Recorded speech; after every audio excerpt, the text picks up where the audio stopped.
भाग 19। पाखी और आदित्य की हुए अनएक्सपेक्टेड मुलाकात के बाद आदित्य अपनी कंपनी आ गया, लेकिन उसके जहन में अब भी कहीं ना कहीं पाखी का ख्याल रह गया।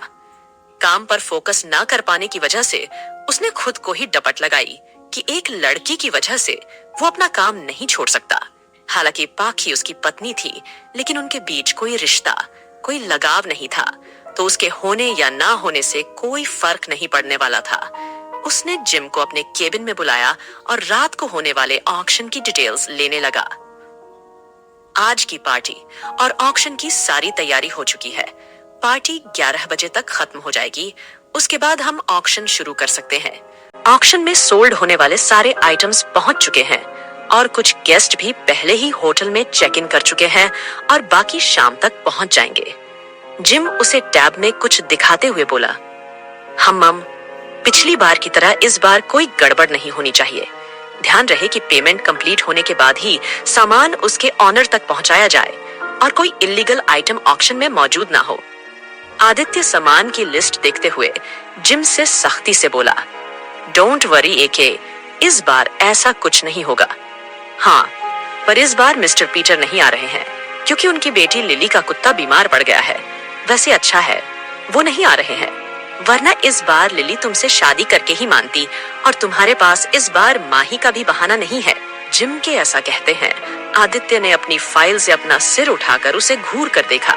जिम ने फ्लो में कह तो दिया, मगर फिर उसे एहसास हुआ कि उसने गलती कर दी, तो गिल्ट के साथ उसने धीरे से सॉरी कहा।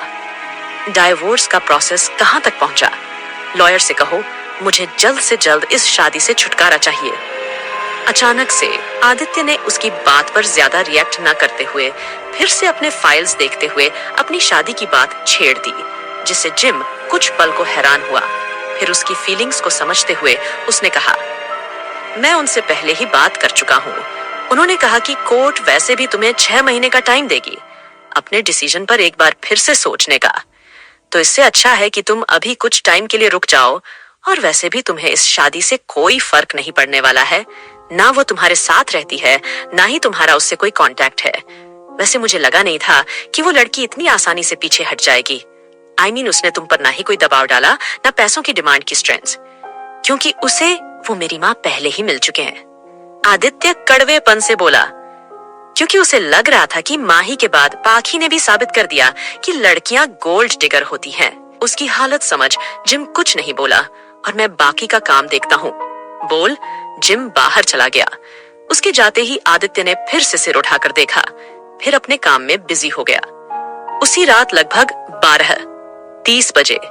सो लेडीज एंड जेंटलमैन, आज के इस ऑक्शन में अब मैं आपके सामने पेश करने जा रहा हूँ आज की सबसे बेहतरीन और नायाब चीज। जी हाँ, हमारे आज के ऑक्शन का आखिरी आइटम, एक बेहद खूबसूरत जवान लड़की जो आपके होश उड़ा देगी। एक होस्ट माइक पर चिल्लाता हुआ बोला, और इसी के साथ तेज स्पॉटलाइट पाखी के ऊपर पड़ी, जो इस वक्त स्टेज में रखे एक कुर्सी से बंधी हुई थी। उसके दोनों हाथ और पैर कुर्सी से बंधे थे, साथ ही उसके मुंह पर एक टैप चिपकाया हुआ था। उस ऑक्शन हॉल में बैठे सभी लोग उसे घूर कर देख रहे थे, जैसे उन्होंने कोई अनोखी चीज देख ली हो। जी हाँ, ये खूबसूरत लड़की हो सकती है आपकी। आप इसे अपना गुलाम बना सकते हैं। आप इसके साथ जो चाहे कर सकते हैं। तो अब हम अपनी बिडिंग की शुरुआत करेंगे 50 लाख रुपए से। तो आइए, इसे ज्यादा बोली लगाइए और इस खूबसूरत से खजाने को अपना बनाइए। इसी के साथ पाखी के लिए बोली की शुरुआत 50 लाख रुपए से हो गई। 55 लाख एक आदमी ने अपना कार्ड उठाते हुए बोला। 60 लाख एक दूसरा आदमी बोला। 70 लाख एक औरत ने कहा। एक एक करके सभी लोग अपनी बोली लगाने लगे। पाखी, जो उस कुर्सी पर बंधी सदमे में बैठी हुई थी, उसे समझ नहीं आ रहा था उसके साथ ये क्या हो रहा है। ये लोग कौन है और उसके लिए बोली क्यों लगा रहे हैं? वो तो रोज की तरह अपना काम कर रही थी, फिर यहाँ पर कैसे पहुंच गई? फ्लैशबैक। कुछ घंटे पहले होटल आते वक्त एक अजनबी के उसकी जान बचाने और उस बिल्ली के बच्चे को खाना देने के बाद रोज की तरह पाखी चेंजिंग रूम में आई। Good morning baby, good morning Seema. Pakhi ने पूरे जोश के साथ उन्हें विश किया। गुड मॉर्निंग स्वीट हार्ट कहते हुए प्रिया ने भी उसे गले लगाया। सीमा ने भी उसे मुस्कुराकर विश किया। फिर सभी ने अपने अपने कपड़े चेंज करके यूनिफॉर्म पहन ली। आज वीआईपी गेस्ट की गैदरिंग पार्टी है, तुम्हें पता है? मैंने सुना है आज की इस पार्टी में बहुत बड़े बड़े लोग आने वाले हैं। क्या पता उनमें कुछ फेमस सेलिब्रिटीज भी आए। शायद शेखर कपूर भी इस लिस्ट में शामिल हो। मैं तो बहुत एक्साइटेड हूँ। प्रिया बहुत ज्यादा खुश होते हुए बोली। हाँ, तुम रिसेप्शनिस्ट हो तो तुम वीआईपी से मिल सकती हो, लेकिन मैं तो उन्हें देख भी नहीं सकती क्योंकि मैं तो सिर्फ रेगुलर कस्टमर्स की ही सर्विस करती हूँ, इसलिए मुझे उनसे मिलने का मौका भी नहीं मिलेगा।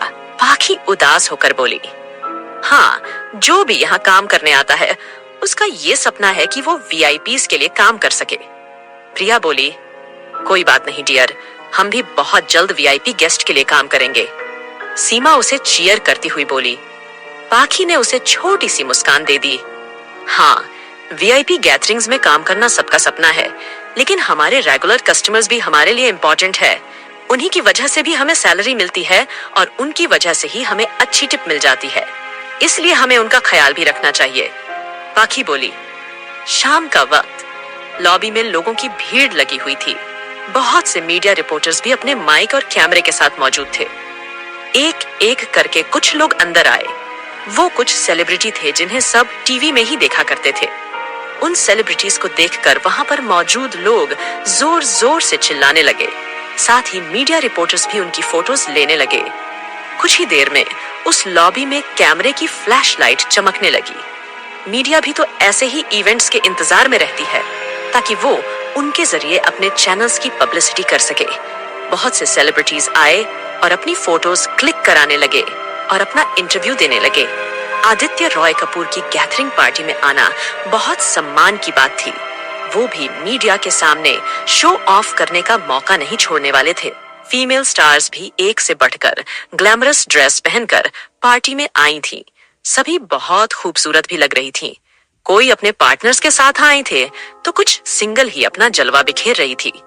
तभी सीमा एक्साइटेड होकर बोली, ओह माय गॉड, वो देखो, अभी अभी कोई फरारी से बाहर आया है। इस पर पाखी भी क्यूरियस होकर अपने पंजों के जरिए खड़े होकर उस तरफ देखने की कोशिश करने लगी। आखिर थी तो वो भी एक लड़की और लड़कियों को गॉसिप और ग्लैमर में बहुत दिलचस्पी होती है। उसने देखा तो एक बहुत ही famous TV actor Arnav Mehta कुछ लड़कियों के साथ अपनी महंगी कार से उतरा। उसके आसपास जो भी लड़कियां थीं, वो भी फेमस मॉडल्स थीं। अर्नव भी वीआईपी गेस्ट में ही शामिल था। वो अक्सर ही यहाँ आता था और यहाँ के वीआईपी स्वीट में रहता था, जिसका एक दिन का किराया भी हजारों लाखों में था। फिर एक एक करके बहुत से सेलिब्रिटीज आए और अपनी फोटोज खींचने के बाद बॉल रूम की तरफ चले गए, जहां आज की पार्टी होनी थी। तभी एक लड़की जोर से चिल्लाई, oh my god, Aditya Roy Kapoor आ गए। बोलकर वो लड़की लगभग बेहोश हो गई। सभी लोग उसकी तरफ देखने लगे। कैमरे की फ्लैशलाइट उस पर पड़ रही थी। सभी मीडिया रिपोर्टर्स उसकी तस्वीरें लेने लगे क्योंकि आज की पार्टी का होस्ट आदित्य रॉय कपूर ही था। पाखी एक अजीब सी टीस लिए आदित्य को देख रही थी, जो अभी अभी सबको क्रॉस करके निकल गया था। आदित्य सभी लोगों को इग्नोर करके वहां से जा रहा था। उसे कोई फर्क नहीं पड़ रहा था कि कितने लोग उसके पीछे आ रहे हैं। कुछ दूरी के बाद उसके बॉडीगार्ड्स ने उन सभी लोगों को रोक दिया जो इस पार्टी में इनवाइटेड नहीं थे। सभी सेलिब्रिटीज के पार्टी में चले जाने के बाद बाकी सब भी अपने अपने काम में बिजी हो गए। पाखी ने रोज की तरह सबसे पहले उन कमरों की सफाई की जिनमें रात को गेस्ट रुकने वाले थे। उसने सभी कमरों की चादरें बदली, बाथरूम को साफ किया और सारा कचरा भी उठा लिया। कमरों को साफ करने के बाद उसने सारा सामान स्टोरेज में रख दिया। पाखी जब स्टोरेज रूम से बाहर आ रही थी कि उसने कुछ लोगों को चुपके से एक भारी संदूक ले जाते हुए देखा। उन लोगों ने काले रंग के कपड़े पहने हुए थे और देखने से वो किसी गैंग के आदमी लग रहे थे। पाखी को कुछ गड़बड़ लगी और वो चुपके से उनके पीछे पीछे जाने लगी। को देखना चाहती थी कि आखिर वो लोग कौन हैं और क्या करने की कोशिश कर रही हैं। पाखी ने उत्सुकता के साथ उनका पीछा किया और वो उनके साथ एक सुनसान एरिया में पहुंच गई, लेकिन उसने उनका पीछा करना जारी रखा। उसी वक्त एक आदमी के हाथ से वो संदूक छूटकर नीचे गिर गया। जिससे उसका ढक्कन खुल गया और उसमें रखा कुछ सामान बाहर गिर गया। बेवकूफों, ये क्या कर रहे हो तुम? अगर एक भी सामान टूटा तो बॉस हम में से किसी को नहीं छोड़ेंगे। एक आदमी जिसने अपने कान में एक ईयरबड लगाया था और वो उनका बॉस लग रहा था, वो उन आदमियों को डांटते हुए बोला। पाखी की नजर जैसे ही उस सामान पर पड़ी तो उसकी आंखें हैरानी से बड़ी हो गई। उस संदूक में अलग अलग तरह की बंदूकें थीं। वो सब देखकर पाखी के मुंह से हल्की सी आवाज निकल गई, जिसे उस आदमी ने सुन लिया। कौन है वहां? उस आदमी ने कहा। उसकी आवाज सुनकर पाखी एकदम डर गई। उसे समझ नहीं आया कि अब वो क्या करे। अगर वो इन लोगों के हाथ लग गई तो ये लोग उसके साथ ना जाने क्या करेंगे। मैंने पूछा, कौन है वहां? जाओ वहां जाकर देखो कौन है। उस आदमी ने अपने एक आदमी से कहा और वो आदमी उस और बढ़ने लग जहां से आवाज आ रही थी। पाखी और भी ज्यादा घबरा गई और हड़बड़ी में वहां से भागने लगी, जिससे उन लोगों ने पाखी को देख लिया और उस आदमी ने झट से पाखी को पकड़ लिया। छोड़ो मुझे, कोई है? प्लीज कोई मेरी मदद करो। पाखी जोर जोर से चिल्लाने लगी। उस आदमी ने पाखी का मुंह अपने हाथ से बंद कर दिया। हम पाखी की तभी आवाज आने लगी। ये लड़की यहाँ क्या कर रही है? अगर बॉस को पता चला कि किसी ने हमें सामान ले जाते हुए देख लिया है तो बॉस हमें मार डालेंगे जल्दी से। इसका कुछ करो, वो आदमी बोला। तभी उस आदमी जिसने पाखी का मुंह बंद किया हुआ था, उसने पाखी के सिर पर पीछे बंदूक से वार कर दिया, जिससे पाखी कुछ ही देर में बेहोश हो गई।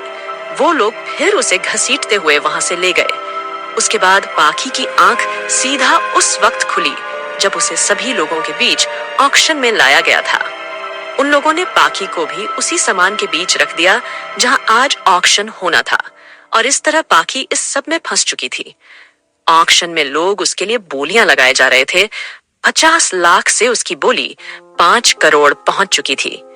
इस हॉल के तीसरी लाइन के सीट नंबर 2 ने इस खूबसूरत लड़की के लिए 5 करोड़ की बोली लगाई है। उस होस्ट ने कहा। पाखी की नजर उस इंसान पर पड़ी जिसने अभी अभी उसके लिए बोली लगाई थी।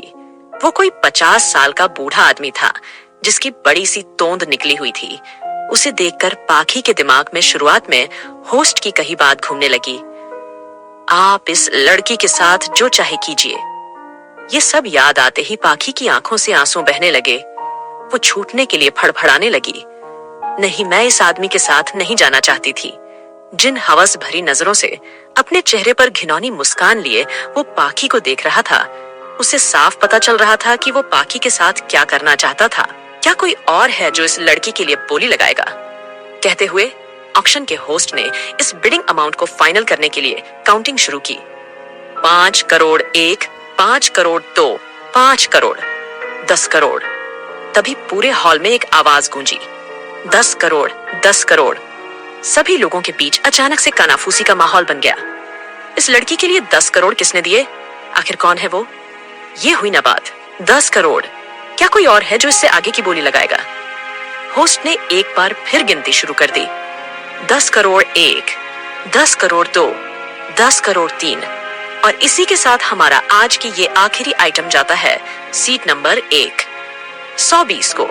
आज से ये लड़की आपकी है। पाखी को भी यकीन नहीं हो रहा था कि किसी ने उसे खरीदने के लिए इतने पैसे खर्च कर दिए। उसे किसी सामान की तरह खरीदा गया। ये कौन सी जगह थी जहां इंसानों को इस तरह से ट्रीट किया जाता है? और आखिर कोई क्यों उसके लिए इतने पैसे खर्च करेगा? पाखी कुछ बोलना चाहती थी, लेकिन उसका मुंह बंद होने की वजह से वो कुछ बोल भी नहीं पा रही थी। फिर पाखी को 2 लोग अपने साथ ले गए। उसे समझ नहीं पता था कि आखिर उसे खरीदा किसने है। वो कौन है? वो इंडिया का है या कोई दूसरे देश का है? उसे कहां ले जाया जा रहा है?